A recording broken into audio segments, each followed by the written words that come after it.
అది అందరికి ఒకప్పుడు మాకు ఇక్కడ హాస్పిటల్ ఉండేది కాదు, కంచరపాలెం దగ్గరికి వెళ్ళేవారు. ప్రతి ఒక్కరు కూడా ఒక చిన్న టాబ్లెట్ కావాలన్నా, ఒక మలేరియా కానీ ఏదైనా సరే, ఈరోజు మంచి హాస్పిటల్ మాకు ఏర్పడింది ఇక్కడ చుట్టుపక్కల గ్రామాలందరికీ.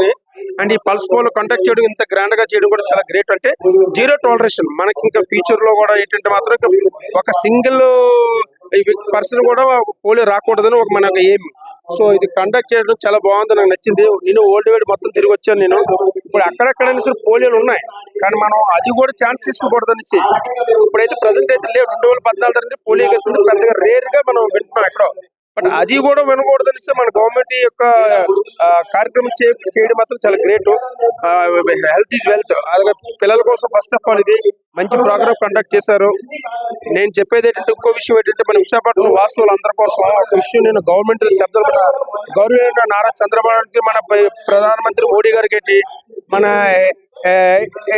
మన రామ్మోహన్ రావు గారికి నేను చెప్పేది ఏంటంటే, మనకు అల్లూరు సీతారామన్ ఎయిర్పోర్ట్ అనేది మనకు కావాలి.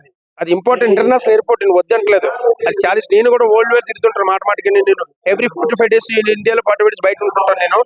అయితే ఏంటంటే, మనకి డొమెస్టిక్ ఎయిర్పోర్ట్ మనకి ఏదైతే ప్రజెంట్ మనకి ఉన్నదో ఆ ఎయిర్పోర్ట్ కంటిన్యూ చేయాలి. ఎందువల్ల అంటే, ఇప్పుడు మన విశాఖపట్నం ఉన్నందరూ సాఫ్ట్వేర్లు హైదరాబాద్, చెన్నై, బెంగళూరు అందరూ ప్రతి ఒక్కరు కూడా ఏంటంటే మాత్రం చాలా వినియోగించుకుంటున్నాం మన ఎయిర్పోర్ట్ ని. ఇప్పుడు మనం అక్కడికి వెళ్ళాలంటే మాత్రం అల్లూరు సీతారామన్ ఎయిర్పోర్ట్ కి వెళ్ళి రావాలంటే మాత్రం మనకి కనీసం ఒక డొమెస్టిక్ ఎయిర్పోర్ట్ కి 2.5 hours ముందు ఉండాలి. దాని తర్వాత ఏంటంటే మాత్రం మనం ఇక్కడ నుండి ఒక 3 hours నుండి పైన పడుతుంది. ఎందుకంటే ట్రాఫిక్ ఫస్ట్ ఆఫ్ ఆల్ మనకి రోడ్లు ఎంత బాగా ఇస్తున్నాయి, ఈ రోజు మనకి ట్రాఫిక్ చాలా ఎక్కువగా ఉంది మనకి. సో కొన్ని ఇయర్స్ వరకైనా సరే అట్లీస్ట్ ఈ డొమెస్టిక్ ఎయిర్పోర్ట్ కంటిన్యూ చేస్తే మనకి ఈజీగా ఉంటుంది. ఎందుకంటే ప్రతి ఒక్కరు కూడా విశాఖపట్నం ప్రతి ఒక్కరు ఇంటర్నేషనల్కి వెళ్ళిపోవట్లేదు. ఎక్కువ మనకి సాఫ్ట్వేర్లు, మన పిల్లలు ఏంటి వీళ్ళేంటి అందరూ. ఇప్పుడు మా అబ్బాయి రేపు సాఫ్ట్వేర్. ఇప్పుడు ఈ హైదరాబాద్ చెన్నై రావాలంటే ఏ టైం తక్కువ రావడానికి వెళ్ళడానికి నైట్ అక్కడ ఎక్కుతారు. లాస్ట్ ఫ్లైట్ కి 7 o'clock ఫ్లైట్ కి మార్నింగ్ వచ్చి కానీ 55 minutes వచ్చేస్తున్నారు. అక్కడ ఇక్కడ రావడానికి మనకి 1 hour అయితే చెన్నై ఫ్లై ఎక్కడ మనం వెళ్ళడానికి 3 hours, రావడానికి 3 hours. దానితో ఇప్పుడు జనాలు ఏం చేస్తారంటే, ఇక్కడ డొమెస్టిక్ అందరం అదే అనుకుంటాం మా సర్కిల్ లోనే. ఇక డొమెస్టిక్ అక్కడ మార్చేస్తే హైదరాబాద్ చెన్నైలో అందరూ ఎన్ఐడి కొత్త బస్సు ఎక్కి వెళ్ళిపోతారు. అది ఈజీ.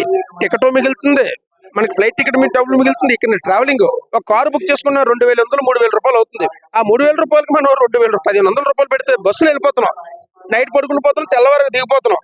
సో ఇది చాలా దెబ్బతినొచ్చు కూడా నాకు తెలిసి డొమెస్టిక్ ఫ్లైట్స్ మాత్రం. అది ఇప్పుడు శ్రీకాకుళం, విజయనగరం అంటే ఎంతమంది వెళ్ళిపోతుంది చెప్పండి? ఎక్కువ సంఖ్యకే ఉన్నారు ముందుగా సెటిల్ అయిపోయిన అందరూ. ఫ్యూచర్ లో అలాగలా జరుగుతుంటుంది, సిటీ కాదని అంటలేదు నేను. అందుకే అట్ ప్రెసెంట్ ఇప్పుడు చేంజ్ చేయకూడదు. అట్లీస్ట్ మినిమం 5 years అయినా సరే దీన్ని కంటిన్యూ చేస్తే అప్పుడు మనకి బుల్లెట్ ట్రైన్స్ ఇవన్నీ వేసుకుంటే చూడండి. హైదరాబాద్ చూడండి, బ్రిడ్జ్ చేస్తారు డైరెక్ట్ గా, ఒకే సింగిల్ బ్రిడ్జ్ డైరెక్ట్ ఎయిర్పోర్ట్. ఇంకా బ్రిడ్జ్ దిగితే ఇంకా ఎక్కితే డైరెక్ట్ ఎయిర్పోర్టే. అలాగే మనం బ్రిడ్జ్ ఎయిర్పోర్ట్ కి వెళ్ళిన వాళ్ళు మాత్రం ఈ బ్రిడ్జ్ లో వెళ్ళాలి. ఈ bullet train, MRT train, bullet ట్రైన్లు వచ్చాయి. అదైతే మాత్రం ఒక 40 minutes 30 minutes అంటే ఇట్ ఈస్ ఎక్సెసిబుల్. వెళ్ళిపోవచ్చు మనం కంఫర్టబుల్ లగేజ్ పట్టుకొని ఇలా మనం నించుంటే వెళ్ళిపోవచ్చు.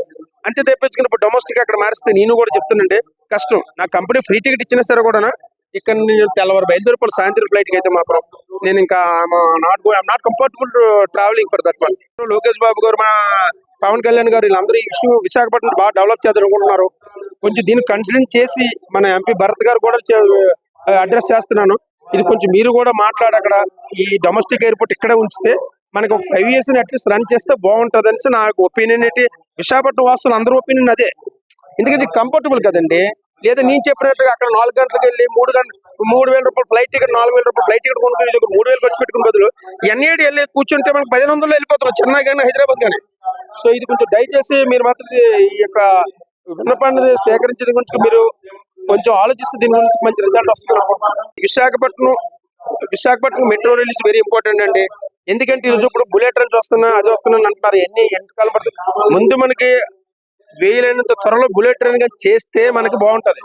ఇప్పుడు ఇవతల విజయనగరం వెళ్ళాలి కానీ, శ్రీకాకుళం కానీ, హైదరాబాద్. ఇప్పుడు మనకి క్యాపిటల్ వైజాగ్ అన్నారు ఒకప్పుడు, ఇప్పుడు ఏంటి విజయవాడ. ఇప్పుడు విజయవాడ వెళ్ళాలంటే ఎన్ని గంటలు పడుతుంది? ఇప్పుడు అక్కడ ఎంప్లాయీస్ ఏంటి రావడానికి వెళ్ళాలి. అదే కానీ బుల్లెట్ ట్రైన్ మనకి కానీ తక్షణంగానే దీన్ని కానీ ఇంప్లిమెంట్ చేశారనుకోండి చాలా ఈజీ ట్రావెలింగ్. ఈ రోజుల్లో అమెరికా వెళ్ళాలంటే, జపాన్ ఒకప్పుడు ఏంటి ఎలాగుండేది, 3 ఫ్లైట్లు మారి యూఎస్ వెళ్ళాలంటే. ఇప్పుడు సింగిల్ ఫ్లైట్ లో వెళ్ళిపోతున్నాం మనం. ఇప్పుడు 30 hours 15 hours 20 hours travelling flights వస్తాయి. ఒకప్పుడైతే ఎవ్రీ 5 years 10 years మేము ఫ్లైట్లు మారి వెళ్ళేవారు. అంటే టెక్నాలజీ పెరుగుతుంది, దానితో మనం కూడా కొంచెం ఇంప్లిమెంట్ కొంచెం ఫాస్ట్ గా చేయాలి. అది అది గవర్నమెంట్ విన్నమించుకుంటాను.